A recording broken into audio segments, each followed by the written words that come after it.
sibghatallah wa man ahsana minallahi sibghah. Ikhwatul iman rahimakumullah, hari ini Baru Dong ada di lokasi Kawah Kamojang, Garut, Jawa Barat. Kita akan bicara tentang pesona alam yang telah Allah ciptakan untuk semua makhluknya, bahwa Allah menciptakan semua makhluk ini tidak sia-sia. Ma khalaqna hadza batila subhanaka faqina azabannar. Allah menciptakan semesta alam dari makhluk yang terbesar sampai makhluk yang terkecil, makhluk makro dan makhluk mikro. Kesemua itu adalah diperuntukkan untuk agar manusia berpikir bahwa manusia dibandingkan alam semesta ini adalah tidak ada apa-apanya. Untuk itu tidaklah pantas bila manusia membanggakan diri. Allah menciptakan seluruh alam ini, tidak ada yang dibuang sia-sia, tidak ada artinya, tapi semuanya bermakna. Dari sisi penciptaan aneka warna makhluk yang ada, apa yang kita lihat di sekitar kita, bunga-bunga, pepohonan, kemudian langit yang biru, lautan yang membentang luas, ikan-ikan yang berwarna-warni, hewan-hewan yang ada di sekeliling kita yang kita saksikan adalah tidak ada satupun yang sama. Semuanya Allah ciptakan dengan penciptaan yang berbeda. Sekecil apapun, terlalu banyak keunikan yang telah Allah ciptakan dari sisi masing-masing makhluk yang diciptakan itu. Kita tidak bisa berbuat apa-apa dibandingkan dengan kemahakuasaan Allah. Untuk itu tidak selayaknya kita untuk menyombongkan diri. Kita selayaknya untuk sujud, tunduk kepada yang maha kuasa. Manusia selayaknya untuk sujud. Allah telah sibghah dan Allah telah celup dari seluruh makhluk yang telah Allah ciptakan, baik makhluk hidup atau makhluk mati, termasuk manusia. Kita dicipta oleh Allah dengan aneka ragam bentuk dan wajah, postur yang berbeda-beda, sifat dan karakter yang beda-beda.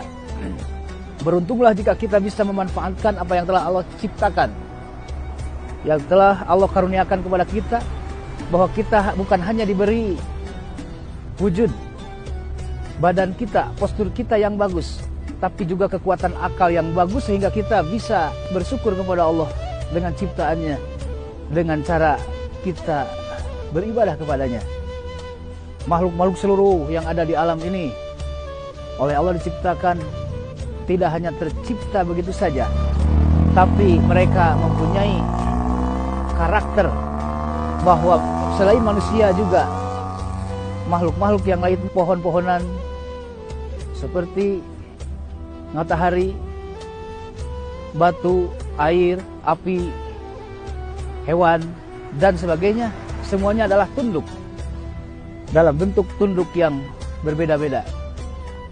Alangkah hinanya jika kita tidak bisa berterima kasih kepada Allah dengan menundukkan diri. Makhluk-makhluk lain saja yang tidak Allah perintahkan mereka tunduk sujud kepadanya, sementara kita yang oleh Allah diperintahkan agar berkhidmat, bersujud, bahkan kita membangkang. Kita yang diperintah untuk beribadah, untuk menghambakan diri, malah kita menjauh dari perintah itu. Dan termasuk makhluk yang hina, karena bukan saja hanya sebagai makhluk yang dimisalkan seperti misal hewan yang tak berakal, bahkan manusia lebih hina ketika akalnya tidak digunakan. Ulaika kal an'am bal hum adall. Ciptaan Allah semua ini adalah sibghah atau celupan yang harus kita renungi dan kita jadikan pelajaran bahwa Allah tidak menciptakan semuanya ini sia-sia. Allah menciptakan semua ini untuk kita nikmati, syukuri, tafakuri, tadabburi, dan dijadikan agar ini menjadi hikmah pelajaran bagi kita, agar kita lebih mendekatkan diri kepada Allah Subhanahu wa Ta'ala. Dari kawasan Kamojang, Garut, Jawa Barat, Baru Dong mengajak semua ikhwati iman, mari kita sama-sama lebih meningkatkan kualitas penghayatan, kualitas syukur, kualitas tafakur, kualitas tadabbur kita, agar kita menjadi orang-orang yang berharga, menjadi orang-orang yang disibgoh oleh Allah, menjadi manusia dengan sibgoh ahsan. Wa man ahsanu minallahi sibgoh. Dan tidak ada yang lebih hebat sibgoh kecuali Allah sendiri yang mencelupnya. Dan celupan yang terbaik adalah manusia dengan celupan ketakwaan, manusia dengan kualitas iman yang hebat, yang menggunakan akal pikirannya untuk lebih taqarrub diri kepada Allah. 3 bentuk sujud yang Allah anugerahkan kepada kita sebagai makhluknya. Ada yang disebut dengan sujud taskhir, yaitu sujud tunduknya makhluk kepada Allah dengan tanpa beban. Sujudnya pepohonan, binatang-binatang, termasuk batu, air, dan sebagainya. Mereka sujud kepada Allah dengan tanpa mengharap apapun, imbalan, balasan. Seperti sujudnya pepohonan yang disebut pohon murbei. Murbei itu pohon yang sangat ajaib, sangat hebat. Kenapa? Karena setiap hewan yang memakan daun tersebut akan menghasilkan produk yang luar biasa yang berbeda-beda. Kata Ibnu Katsir itu, kalau buah atut atau buah murbei dimakan oleh rusa, maka akan keluar dari perutnya itu minyak kasturi. Dan jika dimakan oleh binatang ternak semacam kambing atau biri-biri, maka akan menghasilkan kompos atau organik. Dan jika dimakan oleh ulat, maka keluar dari perut ulat itu benang sutra.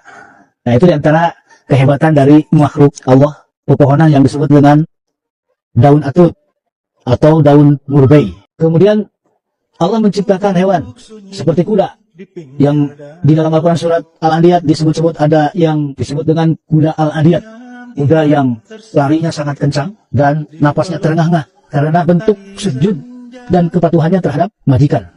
Ada juga kuda Al-Muryat, yaitu kuda yang memercikan api dari telapak kakinya karena saking bersemangatnya untuk mengabdi kepada majikannya.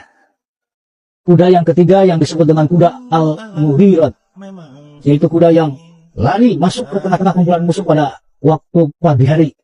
Kesemua kuda yang disebutkan dalam Al-Quran itu adalah yang dimaksud sifat-sifat.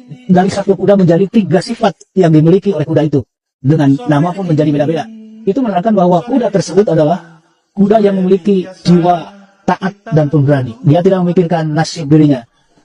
Maka pada ayat selanjutnya disebutkan, ini untuk apa Allah menerangkan kuda? Sebagai tamsil bandingan bahwa bukan yang dimaksud kuda itu yang akan dijelaskan, diterangkan, tapi akhirnya adalah untuk menerangkan manusia seperti apa. Kuda saja yang tidak punya pikiran, tidak punya akal sedemikian rupa, hikmat, dan mengabdinya kepada majikannya.